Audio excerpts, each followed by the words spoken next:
Thank you to another edition of Entrepreneurs in Fuego, when we're documenting the journey of entrepreneurs, one digital footprint at a time, so which is really cool.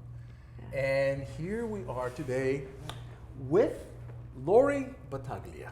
Did I say your last name correctly? Battaglia. Battaglia. But many people pronounce it Battaglia. Well, see, in Latin American, we see the G and we can't help it. Man. That's we right. Say, no, that's a G right there. Yeah, That's we're just right. going to say it right Yeah. there, Battaglia. That's right. You know, that's what we That's say. right. A lot of Battaglia, people it's do fun. that. Yes. You're a phenomenal coach. Tell us a little bit more about what you do.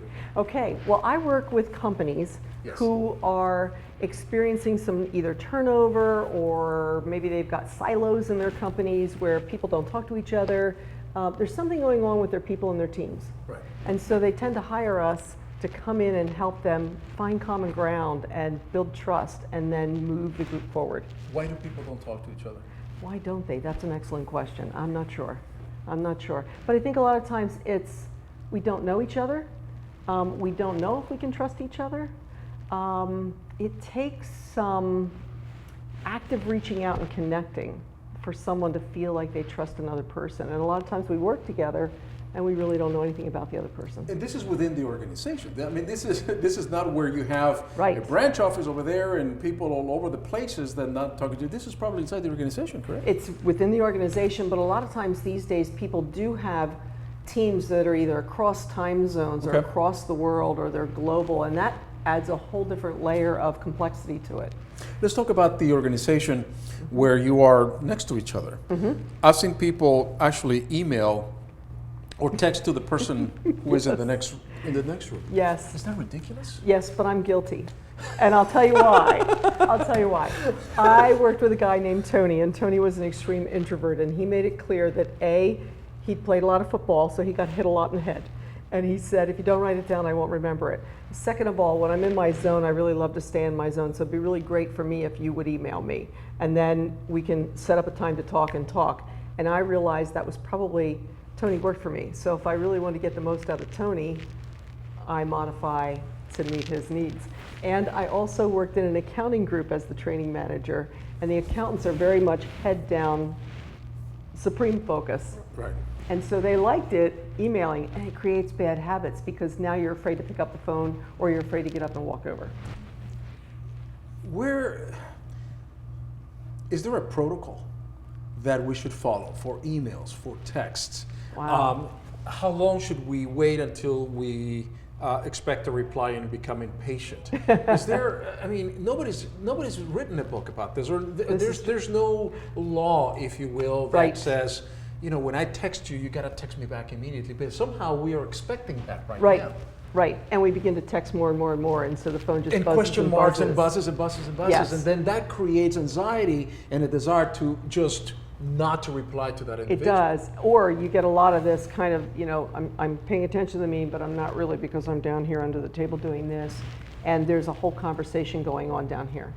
And I believe we can't focus on more than one thing. I used to think I could, but it really dumbs down what we're able to offer when We can or we can't? We can't. Oh, okay, yeah. We no. can't. I think we can. Okay. We think we can multitask. We think we can have 1,000 balls in the air at once, and our jobs often demand it of us.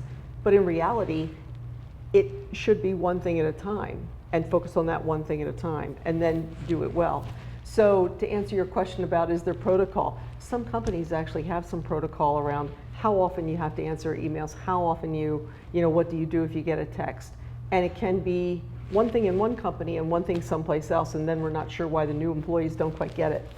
So it's oftentimes the written rules and the unwritten rules that help us or hinder us in the workplace. When I was going to grad school, we always went, when we analyzed case studies and everything else, we always went back to one of the problems that the organization had was lack of communication. Yes. Lack of communication. Yes. Communication. I mean, it could have been a financial a problem that the Right. company needed to deal with, but it always boiled down to communication. It does. How do we improve that? How do you do that? I mean, you're the coach. Tell me. It sounds kind of silly, but the more we talk about it, the better we get at it. So Okay. if we bring it out in the open, and when we do team building events, a lot of times that's simply what it is. It's giving people a vehicle or some kind of structure so that they can talk about things and they get their assumptions out on the table. And I make sure that when we use the same language, we really mean it to mean the same thing. Why is it so difficult for us to establish the, just the rules of the game at the beginning of the relationship, if you will, or at the beginning of the job, or just to say not so much the rules, but the expectations? Right. I think that a lot of times we intellectually expect people to be different than us, but there's some level within us that thinks that everybody thinks just the way we do, or they should. Right. So we put that judgment on people. And so when people don't get it or don't understand why we're doing it this way and they're doing it that way, and a lot of times we're trying to get to the end result the same, but we're coming at it two different ways, that's where the fussing and the fighting and the judgment comes in. That's where the drama comes in the workplace. Do you find that there is a generational discord and gap, if you will, between the newer, younger generation who grew up, with their thumbs on the keyboards and stuff, and us that, just pick up the phone? It is. I used to say, it's a big difference. If it don't ring, I'm picking it up. That's right. That's really what it is, That's right?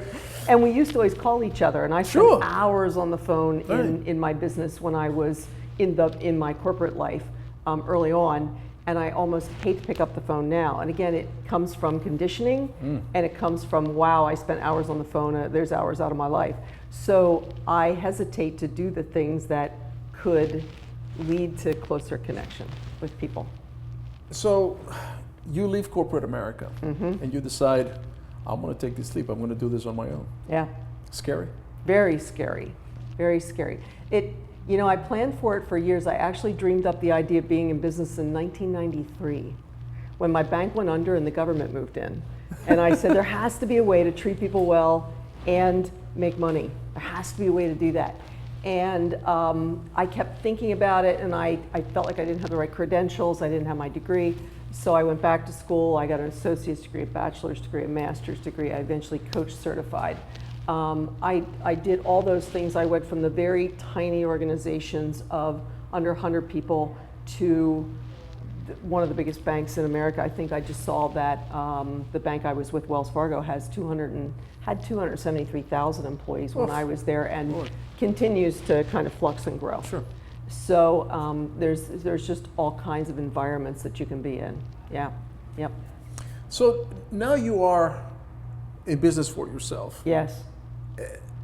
How do you get your clients? So now is really crunch time, right? It now. is. So now, how am I going to get my client? So it's a lot of combination of different things. It's networking. We joined a mastermind program where you have a whole year of training and you kind of get the blueprint of how to do this. We did some of that. So we hired a coach to coach us. And coaches do those things.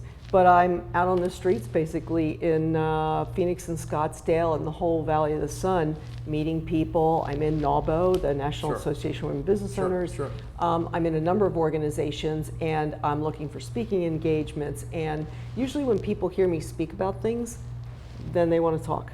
And so that's one way I get clients. Sometimes it's people I worked with in my career that knew me on some level, but we probably weren't even friends. And it's just a lesson that people are always watching what you do. So you have to watch how you show up, because if you've been showing up like badly for years and then you go into your own business, they don't forget. So, all right, so now you're in your own business, and of course it was a scary thought. Yes.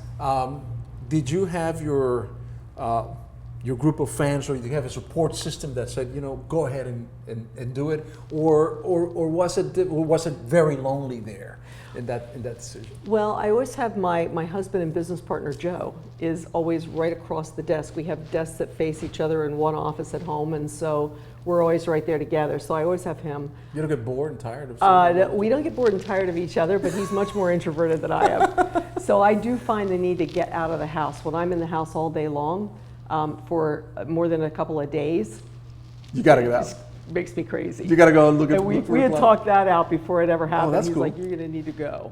So I do a lot of that. But I do have a good support system of people, and I actually have a good support system kind of across the United States through my coach school, through other programs that we've bought into over the years. I've created a community of people that we support each other. And so when you get down, you can say, I don't know, I don't know, I'm slogging uphill, I'm not making it anywhere. Somebody will say, keep going, it's okay, just keep going. It is a marathon.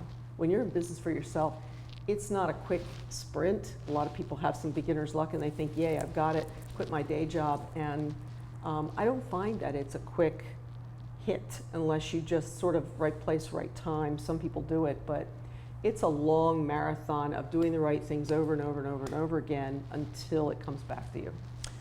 Do you see that often enough people, when they fail in the organizations that you're coaching and so forth, Yeah. Inside that organization, there are probably teams or individuals that fail, and everybody deals with failure very differently, correct? Yes. How do you deal with failure? Wow. Well, I try not to. Sure, of course. But you do from time to time, and I think everything is a lesson. So you're constantly going back and forth between, is it really a failure? Was it a lesson I learned? Did that need to come up right now so that I did things differently? Was it going down off some bad path? And I believe in the divine, so I believe sometimes there is divine intervention of life hands you the lessons you need to know at a certain time. Sure. Where I struggle is when is it time to kind of throw in the towel? So I'll give you an example of something that just happened. We've had a successful women's retreat for the last 2 years. Had our third one scheduled, expected it to be even bigger, and it just wasn't coming together. And one of the coaches that I've hired said to me, is it congruent with where you're going with your business? You're looking for this corporate and organizational things. Why the women's retreat? And I said, well, it feeds my soul, and everybody likes it, and I really, it's a love. Really, it doesn't, you're probably making minimum wage doing it. And she said, well, okay, so you've made a commitment, you're gonna live up to the commitment. And about 2 weeks later, I pulled the plug saying, I'm putting in way too much time for something that isn't feeding my business. And frankly, now it's gotten to the point where it's not feeding my soul either.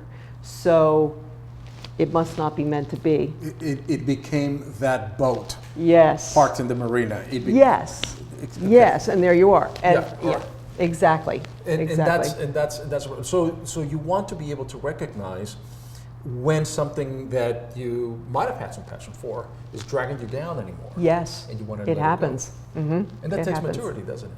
I think so. I think the gray hair comes from knowing, from failing and getting back up and failing and getting back up. Resiliency is huge with people. How fast can you bounce?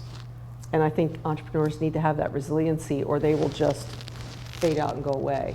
How do you create that resiliency, though? Because entrepreneurs. Yeah. When we think about entrepreneurs, sometimes we think about the younger generation, right? Yeah. Just Yes. Who goes into a business, when they're 45, when they're 50, 55? Right. You're already over the hill. Right. You can't Exactly. go do this. Exactly. But, so the entrepreneur that is just starting out, 20s, 30s, whatever, they want, in my conversation, they want things now. Yes. Results right now. Yes. And when you don't see that Ferrari parked in front of your house Right away, Yes. Yes. you're like, wait a minute, that's not how I thought this entrepreneurship business was going to. Right. And I think a lot of times we see articles about people who have, like I said, right place, right time, things just kind of came together. It happens. So they think it's going to happen for them. I was raised on a farm in Pennsylvania, and I got to see firsthand. My father was a full-time railroad clerk while he farmed the farm nights and weekends, and when he wasn't there, he was at church. And what I watched was sometimes the weather's bad, or the birds eat the crop, or bad things happen, or your chicken flock gets sick with avian flu. Happened to my brother. And when you see those things happen on the farm, I can't tell you how many times that lesson of resiliency comes back. Like, okay, life goes on. Now what are we going to do about it? So I think to the young and the new, they may tend to throw in the towel faster, which could be a good thing because someone like me might go longer on, I can make it work, I can make it work, I can make it work. And sometimes you can't. But I also find a lot of serial entrepreneurs. So I tried this thing and it didn't work. Let's do it differently the next time. Let's do it differently the next time.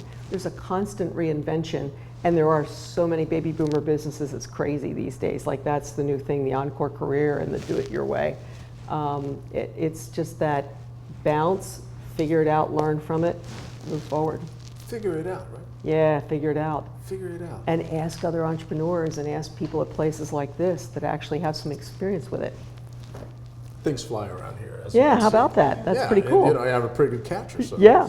Hey, for being a guest of Entrepreneurs in Fuego, and by the way, Oh, how cool. I appreciate, what we're talking about communication, right? Yeah. The ability to listen to what one person is saying. For me, it's sage. It really is, because I feel very privileged taking in the information that you've acquired through all these years, and I am intently listening to. All right, You are. I agree. you have to, and that's one of the things that I believe we have to work on ourselves as entrepreneurs, is to be able to listen. Yes. And listen and listen.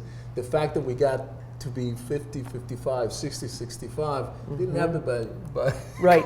by coincidence, Exactly. Something we probably learned during the course of our journey. Yes. And this show is about documenting that journey. Yeah. Very nice. And about giving Thank you you. a nice t-shirt. I get a T-shirt. Look at Of course, that. man. Look at this. Very This is a nice. beautiful office Love t-shirt. it. We love it. And Love I it. appreciate you being here and Thank telling us you. about your journey and telling us about all these beautiful things, the advice for younger entrepreneurs, for entrepreneurs that are out there.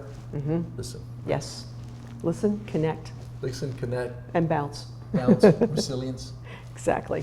figure it out. Figure it out. Right. Very All right. nice.